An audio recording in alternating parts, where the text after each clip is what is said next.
Dad shoved me through the glass door and called me worthless. I smiled as blood dripped down my face.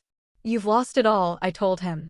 That night, I exposed who truly owned their empire, and by morning, their perfect world had shattered. Can you imagine the kind of betrayal that makes your own father shove you through a glass door? One moment, I was standing there, covered in my own blood, listening to him call me worthless, and the next, a chilling calm washed over me. As I lay on that marble floor, surrounded by glittering shards, I whispered back, "You just lost everything." Because in that instant, I knew their perfect empire was about to crumble, and I was going to be the one to bring it down. My name is Audrey Lancaster, and honestly, the sound of shattering glass still echoes in my ears. But to understand that moment, we have to go back. Long before the blood and the broken glass, before the whispers of fraud, before the man who was supposed to protect me became the architect of my pain. I was born into a world of privilege, the only child of Harold and Grace Lancaster. My father, Harold, was the CEO of Lancaster Technologies, a medical device company my grandfather, William, had built from the ground up, literally in his garage 40 years before I was born. By the time I arrived, our family lived in a sprawling 20,000 square foot estate overlooking the Pacific. My earliest memories are of sitting on my grandfather's knee, his eyes crinkling at the corners as he explained how our devices saved lives. "Audrey," he'd say one day, "all of this will be yours to protect. Remember that business is about more than profit. It is about purpose." My mother, Grace, she was the heart of our family. She donated millions to children's hospitals and was relentless in teaching me that our privilege came with immense responsibility. Every Christmas, we'd visit those hospitals, delivering gifts. "Look them in the eyes," she'd gently insist. "Everyone deserves dignity." Everything changed when I turned 12. Mom was diagnosed with aggressive pancreatic cancer. Within 3 short, agonizing months, she was gone. My world imploded. My father, completely overwhelmed, retreated into his work, leaving me to process my gut-wrenching grief alone. I'd sit in her closet for hours, breathing in the fading scent of her perfume, desperately trying to conjure the sound of her laugh, the warmth of her hug. Then came Stephanie. Just 11 months after my mother's funeral, my father introduced me to his new girlfriend. 6 weeks later, they were married. She was 20 years younger than him, with perfectly manicured nails that, I swear, dug into my shoulder every time she'd hug me for a photo. "We are going to be such good friends," she cooed, her smile plastic as cameras flashed. 2 days later, her son, Douglas, moved in. He was 17, handsome, and immediately became the sole focus of my father's attention. What started as showing him the ropes of the business soon morphed into grooming him as the heir apparent. I was systematically relegated to the background, even in family photos. It was like I was slowly erased. Despite this, I excelled. I graduated high school as valedictorian, earned my business degree from Stanford with highest honors, and completed my MBA by 23. While Douglas struggled through a business degree at some local university, I was developing patents that would later become cornerstone products for Lancaster Technologies. My grandfather, bless his soul, he always saw something in me. Before his death, when I was 18, he'd sneak me into board meetings. "Watch how they negotiate," he'd whisper, his voice conspiratorial. "Notice who speaks and who listens." Board members would just smile at William, bringing his little shadow. They had no idea I was absorbing every single thing. One of these board members, Victor Chan, became my mentor after my grandfather passed. When I completed my MBA, it was Victor who helped me secure a position at a competing firm. He said, "Audrey, your father needs to see your value from the outside." Sometimes family simply cannot recognize the talent right in front of them. I spent 4 years building my reputation in the industry, developing innovations that put my name on the map, completely separate from my family legacy. Trade journals featured my work, competitors tried to poach me. All while Douglas was given increasing authority at Lancaster, despite multiple failed product launches under his direction. Eleanor Wright, my grandfather's former assistant, still working at the company, would call me with updates. Your father approved another $3 million for Douglas's pet project today, she'd sigh. The board is getting nervous, but no one wants to challenge Harold directly. When I turned 27, I decided it was time to return. Lancaster Technologies had developed a concerning pattern of declining innovation and market share. My father reluctantly offered me a position as Special Projects Manager, no team, a tiny office in the basement. Be grateful, he sneered when I questioned the title. Most people would kill for a foot in the door here. What he didn't know was that I had spent years preparing for this exact moment. I had studied every aspect of the business. I understood our products better than anyone, except perhaps my grandfather. And most importantly, I had begun to suspect something was very wrong with the company's finances. I accepted the position with a polite smile. Thank you for the opportunity, Dad, I said, watching his surprise at my easy acquiescence. I won't disappoint you. It was the last promise I would ever keep to him. My first 6 months back at Lancaster Technologies were a masterclass in corporate politics. I kept my head down, worked longer hours than anyone, and systematically learned every aspect of the company's current operations. My basement office became my command center, walls covered with product development timelines, market analysis charts, organizational hierarchies. If people thought I was just trying to prove myself, all the better. Our cardiovascular device division was struggling. Sales had dropped 30% over 2 years, and a major hospital chain was threatening to switch to a competitor. I spent weekends studying patient outcomes, talking to doctors, and reviewing competitor products. The problem became painfully clear. Our devices were reliable but hadn't evolved with new surgical techniques. I developed a prototype for a modified device that would work with minimally invasive procedures. After testing and refinement, I presented the concept to the division head, who was impressed enough to allocate resources for development. Within 4 months, we had a working prototype that surgeons raved about in initial trials. The morning of the quarterly board meeting, I prepared to present our solution and the projected revenue recovery.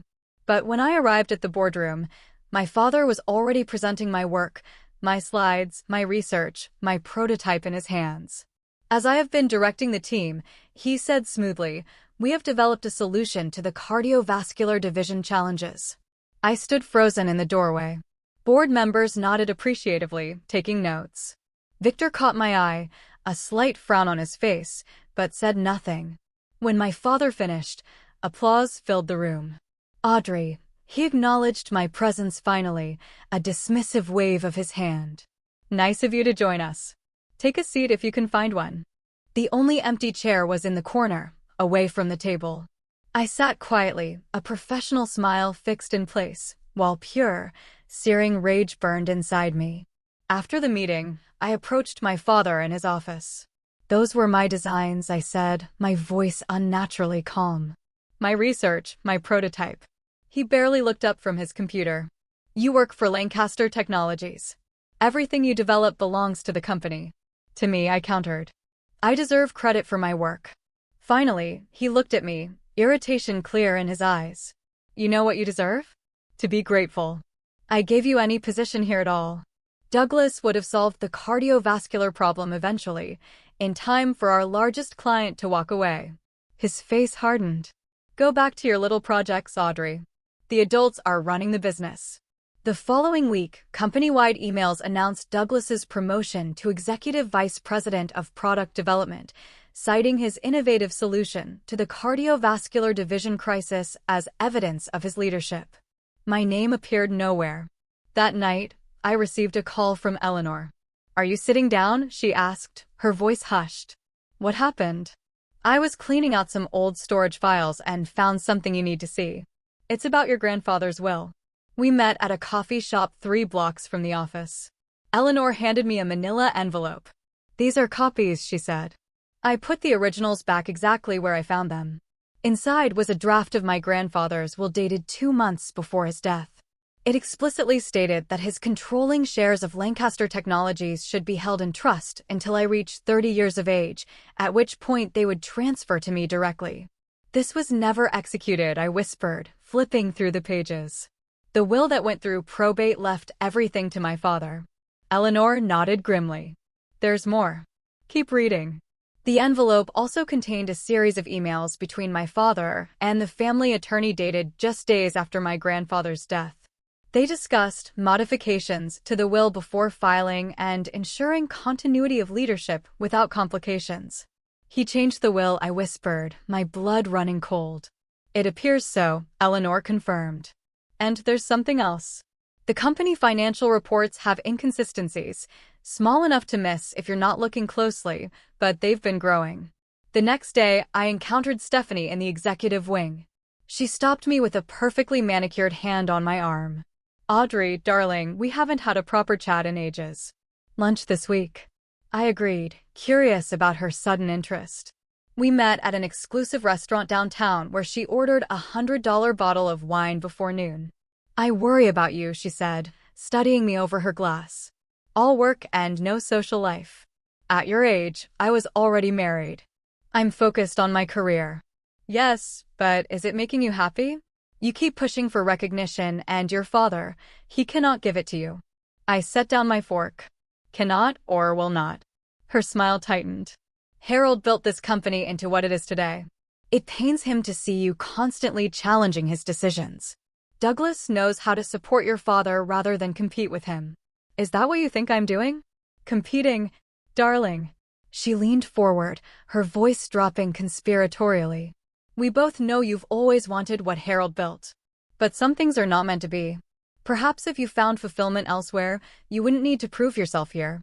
In that moment, her mask utterly slipped. I saw the cold calculation behind her eyes, the protective mother ensuring her son's inheritance. Oh, I saw her, all right. I just smiled pleasantly. Thank you for your concern, Stephanie. I'll give it some thought. As we parted ways, she added, your father is under tremendous pressure. Try not to add to his burden with unrealistic expectations. That afternoon, I began compiling a list of allies within the company.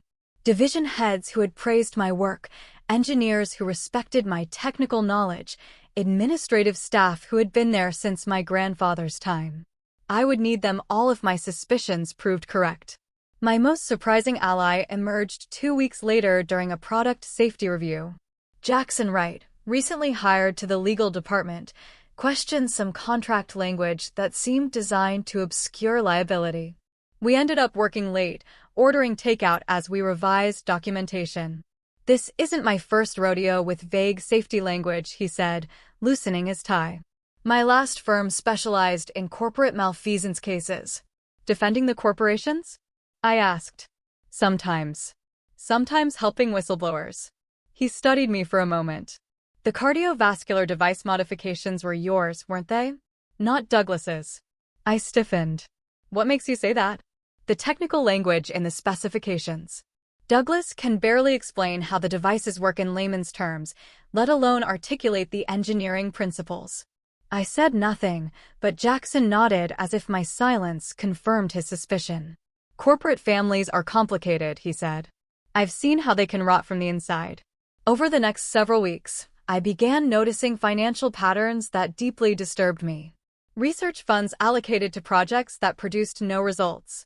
Consulting fees to companies that seemed to exist only on paper. Offshore accounts receiving regular transfers for international market development in countries where we had no presence whatsoever. Each discovery was a piece of a puzzle I wasn't yet ready to assemble. But the picture emerging looked increasingly like systematic fraud, with my father at its very center. I needed more evidence before I could act. All the while, I continued producing exceptional work, building my reputation within the company while appearing to accept my limited role. Douglas took credit for 2 more of my innovations. My father denied my request for a team. Stephanie hosted lavish parties where I was seated far from potential networking opportunities. But I was patient. And I was watching. The truth was coming into focus, one betrayal at a time. 6 months after my return to Lancaster Technologies, the company hosted its annual charity gala. The event was Stephanie's pride, a $500,000 spectacle that generated both donations for children's medical research and glowing press coverage for the company. Executives, board members, major clients, local politicians, The grand ballroom of the city's most exclusive hotel was packed. I wore a simple black gown, elegant but understated. Douglas arrived with his date, a model whose name he kept forgetting. My father and Stephanie made their grand entrance 30 minutes late, ensuring all eyes were on them. From my table at the periphery, I watched the performance of the perfect family. "They do put on quite a show," Victor murmured beside me. As one of the few board members who had questioned some of my father's recent decisions, he too had found himself increasingly marginalized. "Not the full legacy," Victor said meaningfully.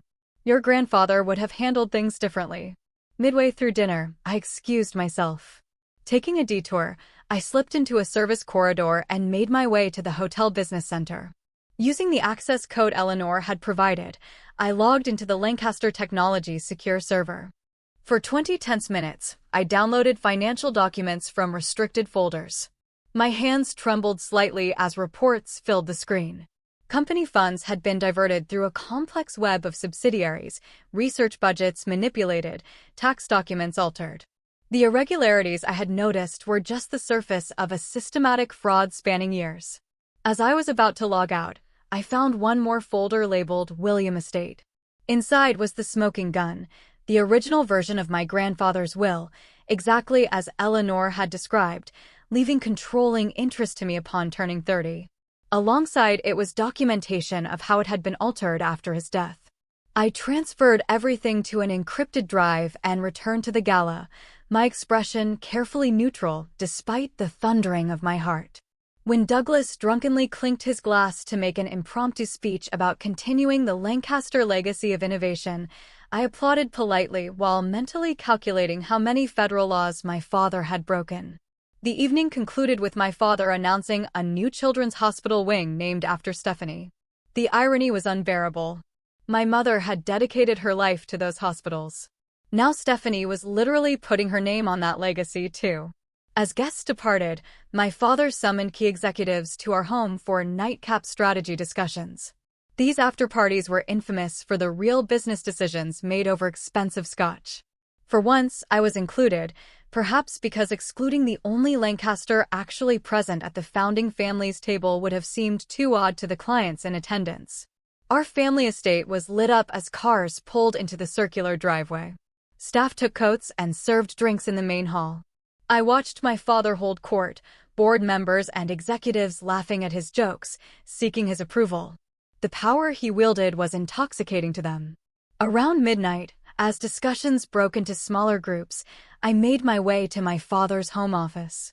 I needed one final piece of evidence, bank statements showing personal benefit from the corporate fraud. I knew he kept hard copies in his desk, too cautious to leave everything in digital form. I was photographing documents with my phone when the door opened. My father stood there, glass of scotch in hand, his expression shifting from surprise to cold anger. "What are you doing in here?" he demanded. I straightened, phone slipping into my pocket. "Looking for the Anderson proposal you mentioned earlier." "In my desk drawers?" "Try again." We stared at each other, the pretense between us finally dropping away. I thought of all the times I had sought his approval, his recognition, all the brilliant work I had done for his company, all the lies he had told. "I know about grandfather's will," I said quietly. "The real one." Color drained from his face.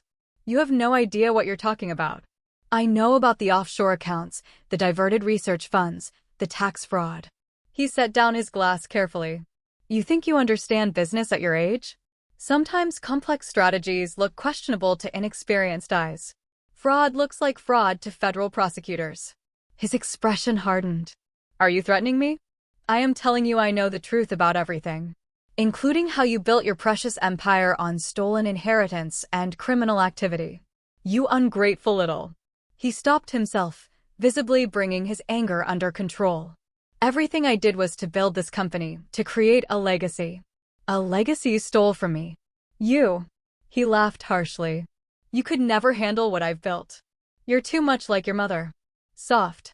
Sentimental. This company needs a strong leader. Like Douglas? The alcoholic who takes credit for other people's work."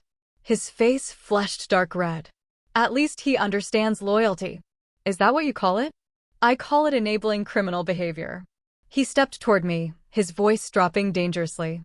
You will not threaten this family. Everything you have, I gave you. No, I countered. Everything I should have had, you took from me. Something snapped in his eyes. You are nothing without the Lancaster name. Nothing. He grabbed my arm, his fingers digging painfully into my skin. I pulled away, but his rage was fully unleashed now. As I turned to leave, he shoved me hard toward the door. Instead of opening, the heavy wooden door held firm. My momentum carried me forward, and I crashed through the glass panel beside it.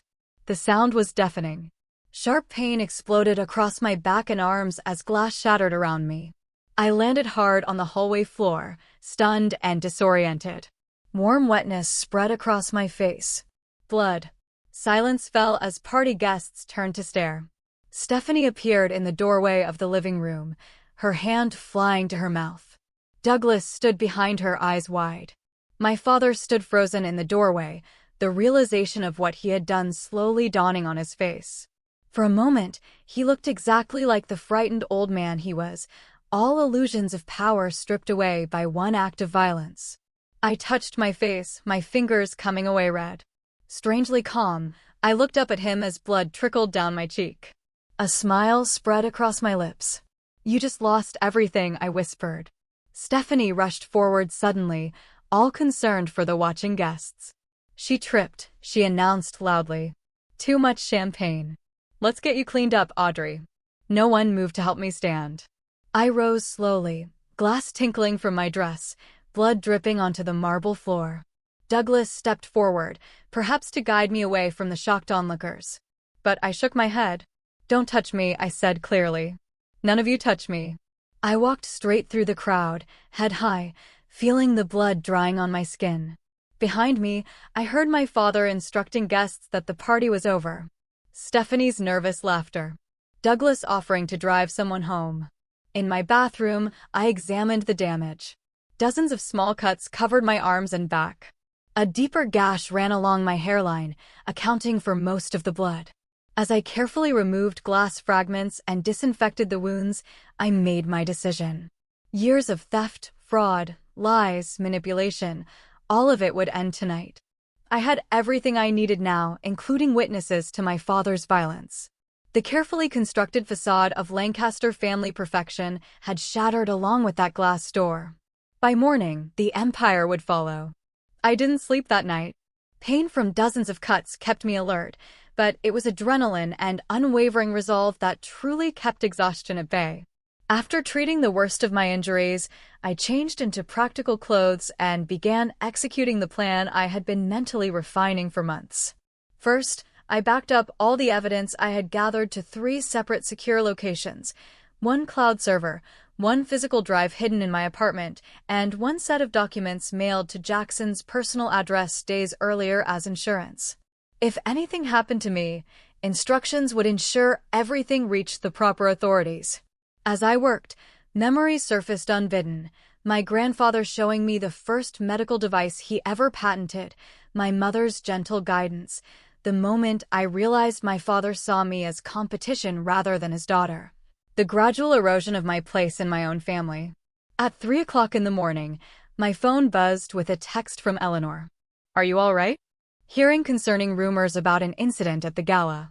I responded briefly, I'm fine. Be ready tomorrow. Everything changes.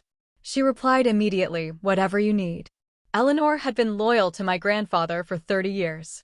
When he died, she stayed at Lancaster Technologies, partly out of loyalty to his memory and partly, I suspected, to keep an eye on my father. She had seen the company change under his leadership, had witnessed the gradual shift from patient-focused innovation to profit-driven shortcuts. I thought back to a conversation we had 6 months earlier, shortly after I returned to the company. We had been reviewing old product development files when she suddenly closed the folder she was holding. Your grandfather had a saying, she told me. Never mistake the name on the building for ownership of what happens inside it. What did he mean? I had asked. Lancaster Technologies belongs to the patients whose lives depend on our products, to the employees who dedicate their careers to the mission, to the principles of innovation and integrity. She fixed me with a meaningful look. He did not build this company for one person to treat as a personal kingdom. That conversation had stayed with me, reinforcing my growing suspicions about my father's management. Now, as dawn approached, I gathered the final pieces of my plan. At 4:30 in the morning, I called Victor. He answered on the second ring, his voice alert, despite the hour. "I saw what happened," he said without preamble. "Are you injured?" "Nothing serious, but I need to meet with you before the markets open. I've discovered significant irregularities in the company finances." "Criminal irregularities." There was a pause. "I've had concerns for some time. Your father has been blocking full financial reviews. I have the evidence. All of it." Another pause. "My home office. 6 a.m. Bring everything." Next, I contacted 3 other board members I believed would prioritize the company over loyalty to my father. Brief, careful messages requesting urgent meetings regarding material financial concerns.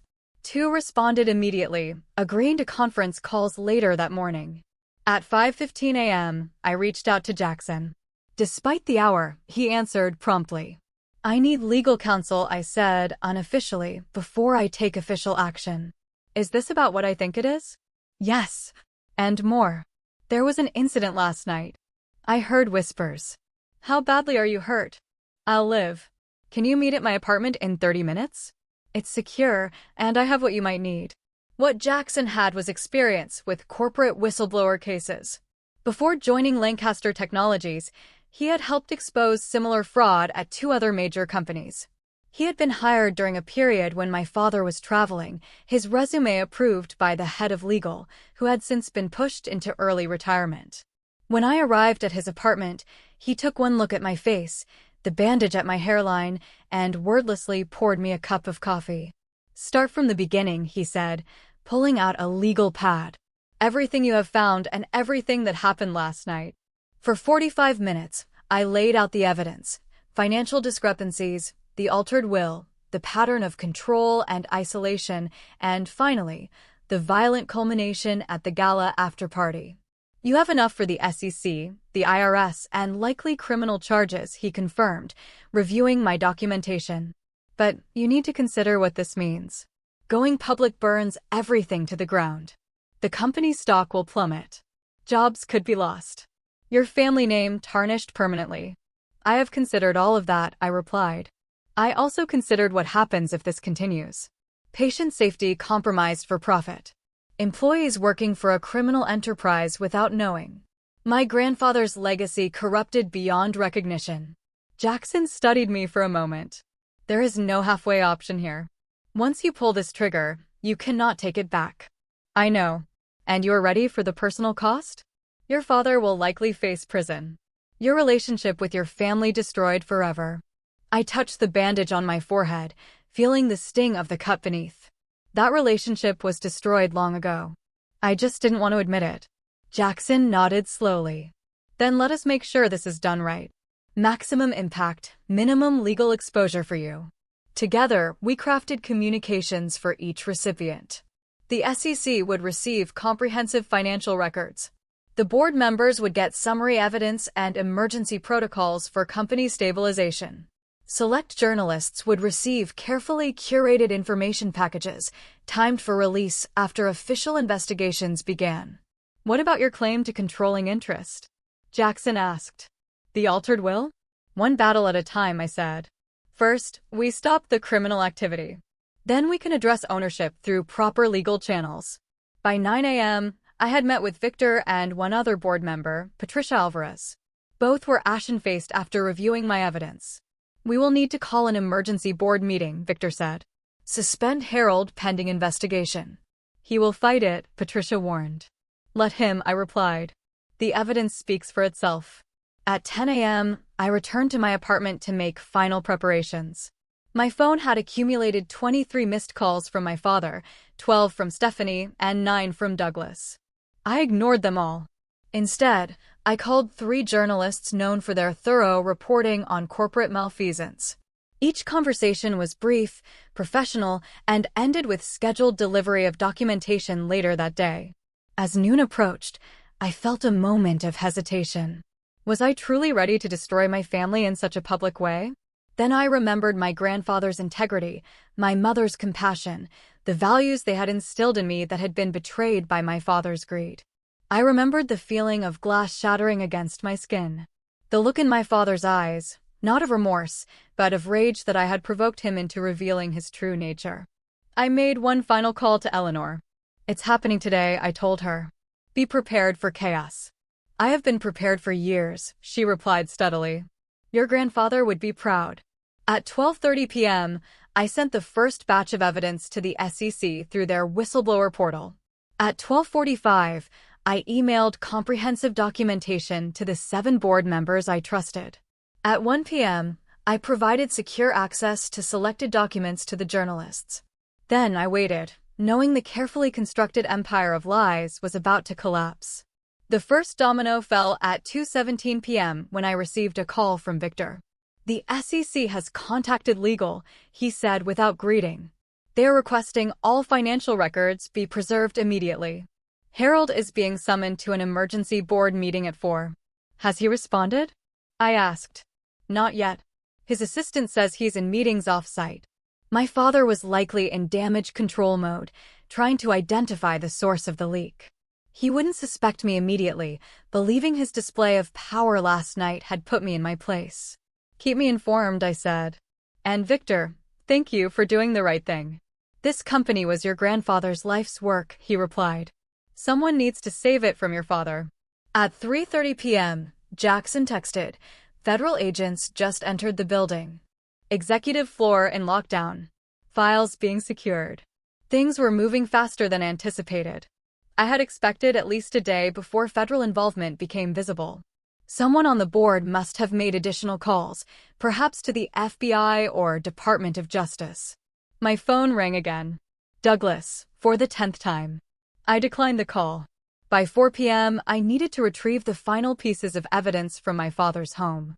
With everyone focused on the corporate headquarters, the family estate would likely be empty. I took a rideshare rather than my own car to avoid recognition and had the driver drop me 2 blocks away. The house was quiet as I approached. Staff would be minimal on a weekday afternoon. I used my key to enter through the side door near the kitchen, listening carefully for movement. Hearing nothing, I made my way to my father's home office. The glass door had been hastily boarded up with plywood. Dried blood still stained the marble floor where I had fallen. I stepped carefully around it and entered the office. My father's desk appeared untouched from the night before. I went directly to the hidden safe behind the hunting painting, another of my grandfather's traditions my father had co-opted without understanding its significance. The combination was my grandfather's birthday, something my father had kept out of sentimentality or laziness. Inside the safe, I found what I was looking for, the original copy of my grandfather's will with handwritten notes from my father indicating changes to be made. Next to it sat a small leather journal my grandfather had kept, documenting his intentions for the company's succession, and beside that, account information for private offshore holdings where company funds had been diverted.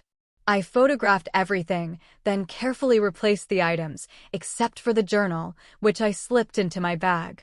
It wasn't technically evidence of crimes, but it was my birthright documentation of my grandfather's true wishes. As I closed the safe and replaced the painting, I heard a door close somewhere in the house. Footsteps approached down the hallway. I quickly moved behind the large desk, crouching out of sight. The office door opened. From my hiding place, I could see Douglas's expensive shoes step inside. He moved to the desk, began opening drawers and shuffling through papers. His movements were erratic, panicked. "Where is it?" he muttered. Where would he keep it? He was looking for something specific, incriminating evidence, most likely. My father must have sent him to clear out anything damaging before authorities thought to search the house. Douglas moved toward the safe. As he shifted the painting, I realized I needed to leave immediately. While he was distracted with the safe combination, I slowly edged toward the door, staying low behind furniture. I had almost reached the doorway when his phone rang, startling us both. I froze as he answered. "Yes, I'm here now," he said, his voice tense. "Looking exactly where you said." "No, I haven't found it yet." "They what?" "When?" His voice rose in alarm. "How many agents, Jesus?" Yes, I understand. He ended the call and slammed his fist against the wall. Damn it. Whatever he had just learned had clearly escalated the situation. As he turned back to the safe, I seized my opportunity and slipped out the door, staying close to the wall to avoid the creaking floorboards I remembered from childhood. I made it to the side door and out of the house without detection. Once clear of the property, I checked my phone. 5 missed calls from Eleanor and a text, FBI at headquarters. Complete lockdown. Harold being questioned. It was happening even faster than I had anticipated. I called Eleanor from a coffee shop 2 miles from the estate. What's the situation? I asked when she answered. Agents everywhere, she replied in a hushed voice. They arrived with warrants for financial records going back 7 years. Harold is in the conference room with federal agents and company attorneys. Stephanie tried to leave the building but was escorted back inside. And the board. Emergency session in progress. Victor is leading. They're discussing temporary leadership structure pending investigation. I processed this information. Where are you now? Records department. They've asked us to facilitate document access. Stay safe, I told her. This will get uglier before it improves. My next call was to Jackson. I need to know if I should come in or stay away. Stay away, he advised immediately. The board knows you are the whistleblower, but it's better if you're not physically present while federal agents are conducting initial interviews. I've informed select agents that you are available to provide testimony when needed. Has my father figured it out yet? Jackson's voice was grim. Yes. When agents mentioned the altered will, he apparently shouted something about you before his attorney shut him down. At 6 p.m., I checked into a hotel under a pseudonym, as Jackson had advised. From this secure location, I monitored developments through secure communications with my allies inside the company. The evening news ran the first stories: federal investigation at Lancaster Technologies, medical device giant facing fraud allegations, Lancaster CEO under investigation. None mentioned me specifically yet, but that would come. I had provided the journalists with enough background that the full story would emerge in waves, each more damaging than the last. At 9:12 p.m., my father finally called again. Against my better judgment, I answered. Why? His voice was hoarse, barely recognizable. You know why. Do you have any idea what you've done? The company will not survive this. The company will survive without the fraud and corruption. He was silent for a moment. Then, with cold fury, you planned this. All of it. Coming back to the company, gaining access. I came back to save what grandfather built. I gave you chances to do the right thing. By destroying your own family? This company supports hundreds of employees. Patients depend on our products. Don't pretend this is about employees or patients. This is about what you stole. From the company, from shareholders, from me. His voice turned pleading, a tone I had never heard from him before. Audrey, please. Whatever you think I have done, we can resolve this privately as a family. We stopped being a family the moment you decided I was a threat rather than your daughter. I paused, then added, or perhaps it was when you altered grandfather's will to disinherit me. Silence. Then, you can't prove that. I already have. It's all in the hands of authorities now. I'll fight this, he growled, the brief vulnerability replaced by rage. With every resource I have. Those resources are being frozen as we speak. I ended the call and turned off my phone. The die was cast. My evidence was with the authorities, the board, and soon, the public. There was no stopping what would come next. At the hotel room desk, I opened my laptop and reviewed one final email. It contained my formal statement to the board, requesting emergency appointment as interim CEO based on my grandfather's documented intentions and my qualifications. Victor had helped draft it, believing the company needed a Lancaster at the helm to weather the coming storm, but one untainted by the scandal. I hesitated, my finger hovering over the send button. Once sent, I would be volunteering to step into the center of the hurricane, to take responsibility for saving a company on the verge of collapse, to face public scrutiny and potential backlash. I thought of my grandfather's words, business is about more than profit. It is about purpose. I pressed send. My hotel room phone rang at 5:30 a.m., jarring me from fitful sleep. It was Victor. "Turn on the news," he said without preamble. I fumbled for the remote and switched on the television. A somber news anchor was mid-sentence. Federal agents executed search warrants at both Lancaster Technologies headquarters and the Lancaster family estate late into the night. Sources confirm CEO Harold Lancaster and Chief Financial Officer Martin Wells have been taken in for questioning.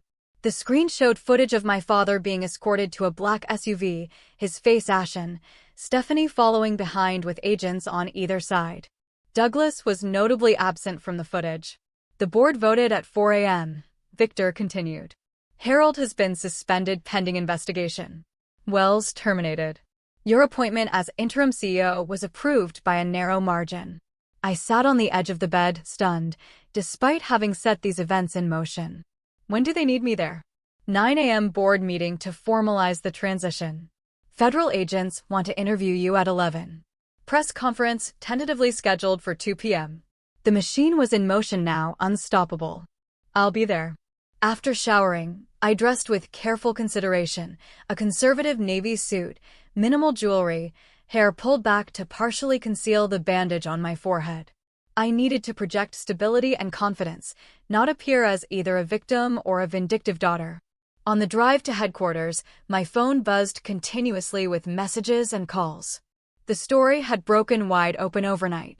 3 major business publications had run detailed exposés on the financial fraud, citing anonymous whistleblowers and company insiders. One had directly referenced the altered will, though without naming me specifically. The Lancaster Technologies parking lot was filled with news vans and reporters. Security personnel escorted me through a side entrance to avoid the media gauntlet. Inside, the atmosphere was tense. Employees gathered in small groups, conversations stopping abruptly as I passed. Eleanor met me at the executive elevator. "They know it was you," she said quietly.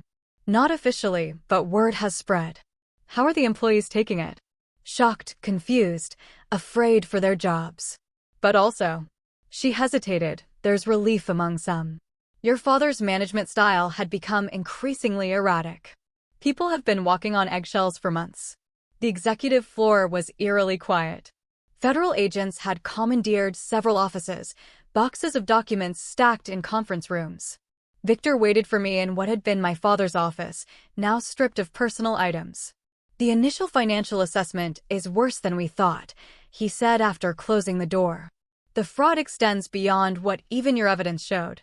Wells has apparently been cooperating with authorities since midnight, implicating your father in exchange for leniency." I nodded, unsurprised. "And the company's status?" "Stock trading was halted before market open. We expect a 30 to 40% drop when it resumes. Major hospital chains are calling for reassurance about supply continuity.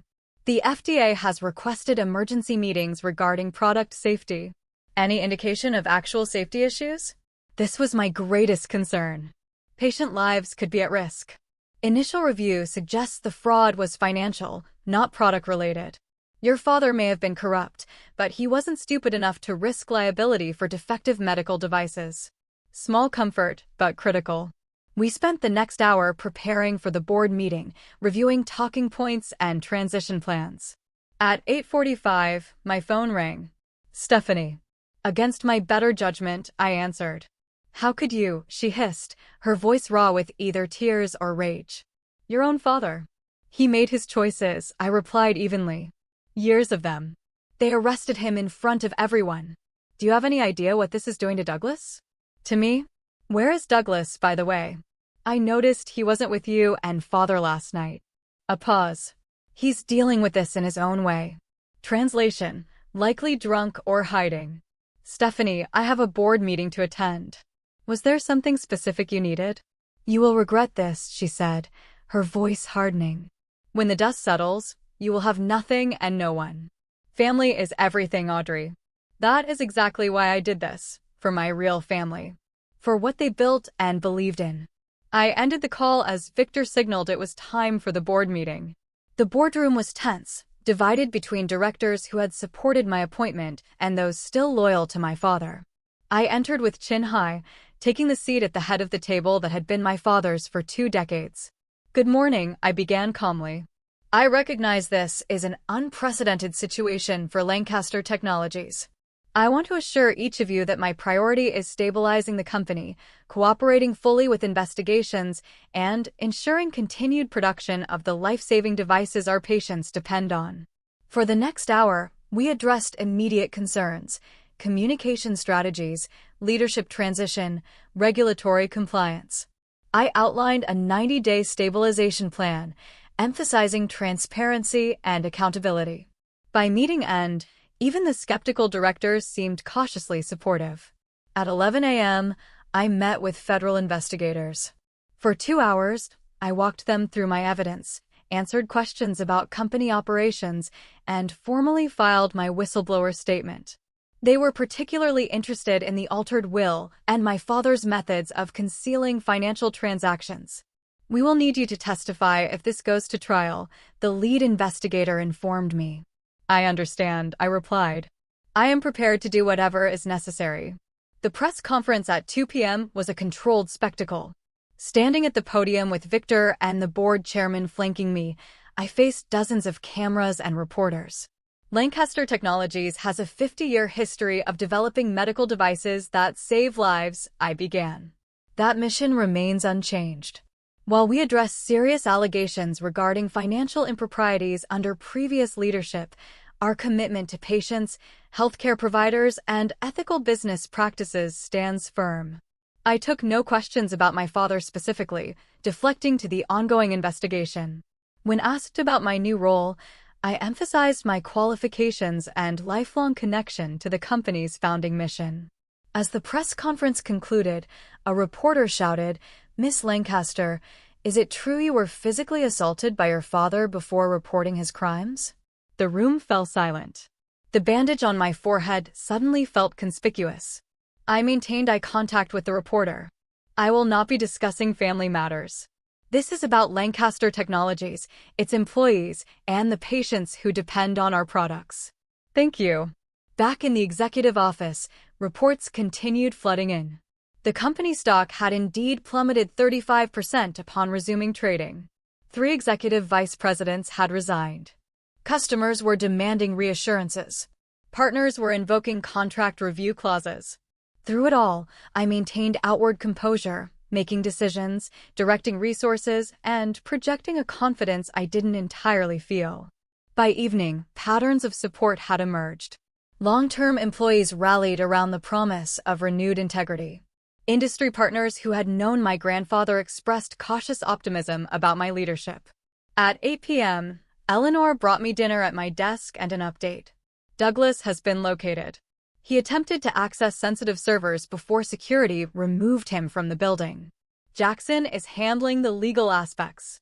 I nodded tiredly. "Any word on my father?" "Released on bail, but restricted from entering company property. The family estate has been designated a secondary crime scene. He and Stephanie are staying at their lake house." "And the employees?" Eleanor's expression softened. "Doing better than expected. There were initial shock waves, but your afternoon address to staff helped considerably.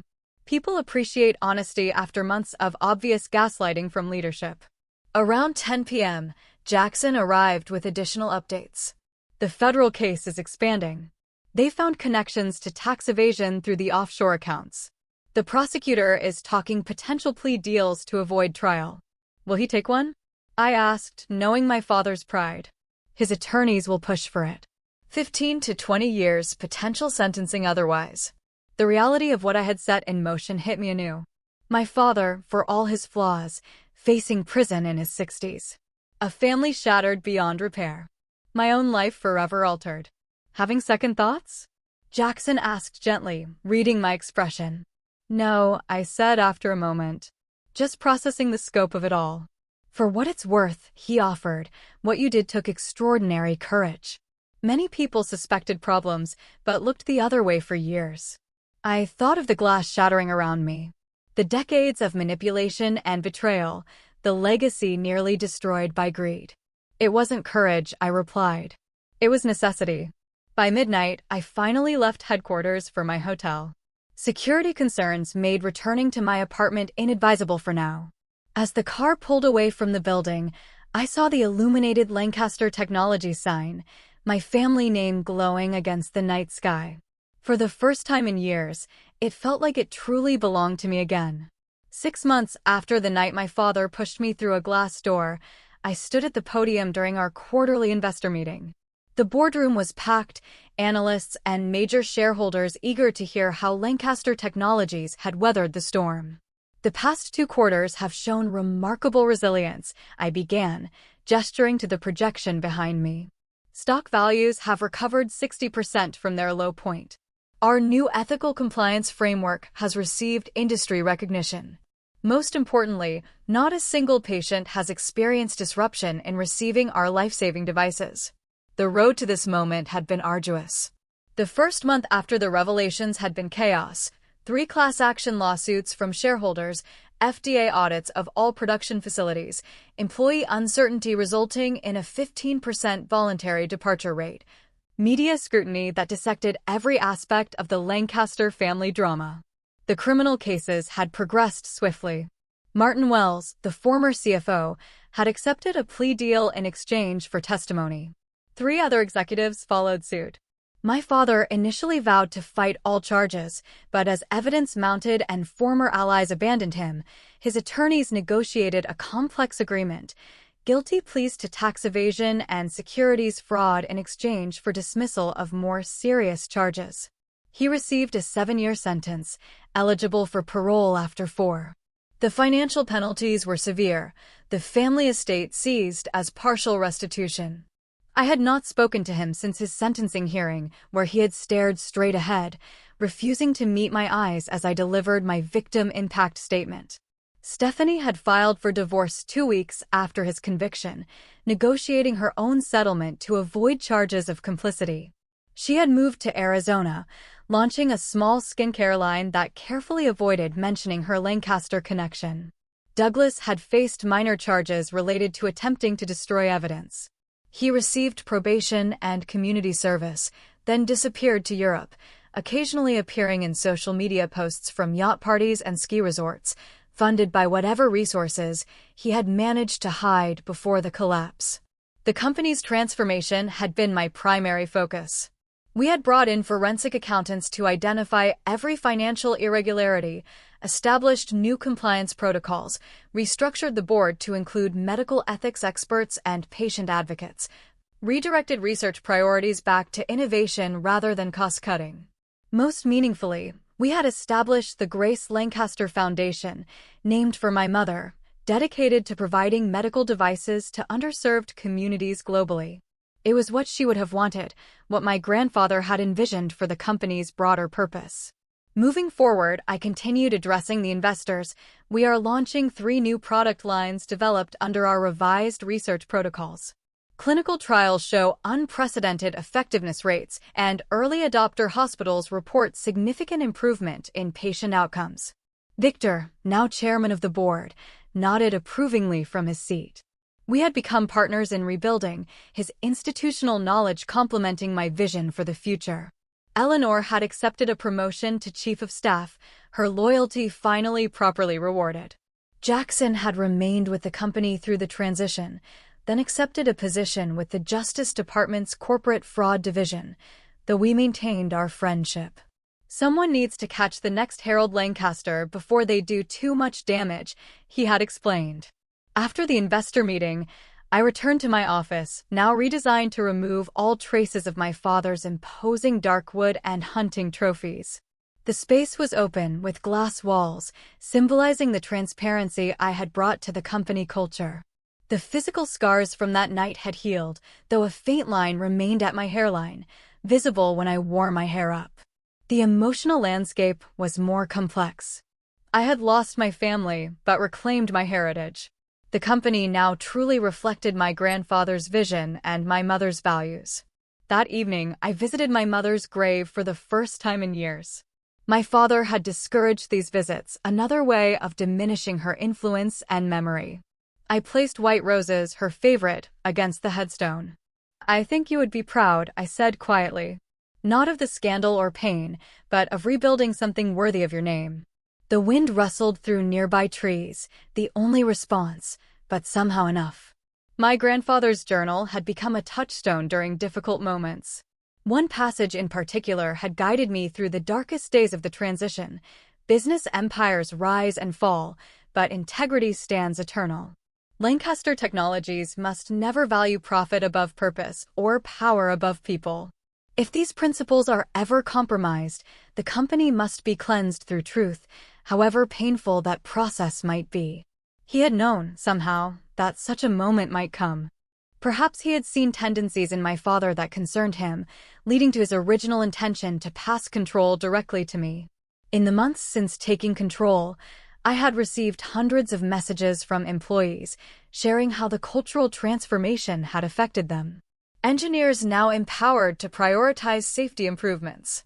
Sales representatives relieved to promote products they genuinely believed in. Manufacturing staff proud of new quality standards. These messages meant more than the financial recovery, more than the restored stock price or industry accolades. They represented the human impact of choosing truth over comfortable lies, of valuing integrity above family loyalty when that loyalty demanded moral compromise. The path forward remained challenging. Trust, once broken, rebuilds slowly. Some customers remained wary. Certain board members still questioned my experience. Media outlets occasionally revived the scandal for slow news days. But the foundation was solid, now built on truth rather than deception. The Lancaster name was being redefined, one decision, one product, one patient outcome at a time. In quiet moments, I sometimes wondered if my father ever reflected on what he had lost. Not just freedom or wealth, but the opportunity to be part of something genuinely meaningful, to contribute to a legacy greater than himself. To know the satisfaction of success achieved honorably. I had learned that some forms of betrayal cannot be forgiven, only accepted and moved beyond. That family is defined by values shared, not merely blood connection. That the hardest choices are often the most necessary ones. Most importantly, I had learned that we are not defined by what others believe we deserve, but by what we know to be right and have the courage to defend. If you've ever had to face a moment where standing for what's right meant potentially losing everything, I truly want to hear your story. Have you ever been pushed to a breaking point like this, where you had to choose integrity over comfort? Leave a comment below and share what you did. And if my journey resonated with you, please hit that subscribe button for more real-life experiences of overcoming betrayal and finding strength in adversity. Thank you for listening, and remember, your worth is never, ever determined by those who fail to see it.